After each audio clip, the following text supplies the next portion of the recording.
কখনো গরম কখনো বৃষ্টি, আবহাওয়ার একটি ভীষণ তারতম্য চলছে এখন। এই সময়ে শিশুদের একটু বেশি বাড়তি যত্নের প্রয়োজন। আসসালামু আলাইকুম, ইয়ানা ফ্যামিলিজ ব্লগ থেকে আরেকটি টিপস নিয়ে হাজির। চলুন শুরু করা যাক।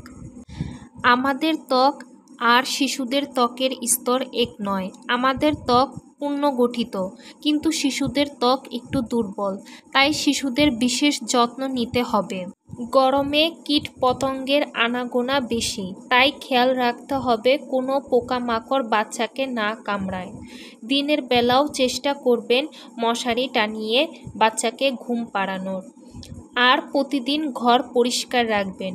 ঘরের পরিচ্ছন্নতা দরকার, যেমন বিছানার চাদর, পর্দাগুলো, রান্নাঘর, বাথরুম পরিষ্কার রাখতে হবে।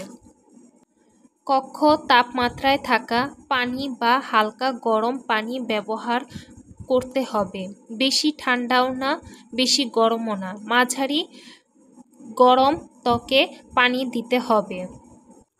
অতিরিক্ত ক্ষারযুক্ত সাবান ইউজ করা যাবে না। সাবান অ্যালকোহল বিরহিত সাবান দিতে হবে ত্বকে।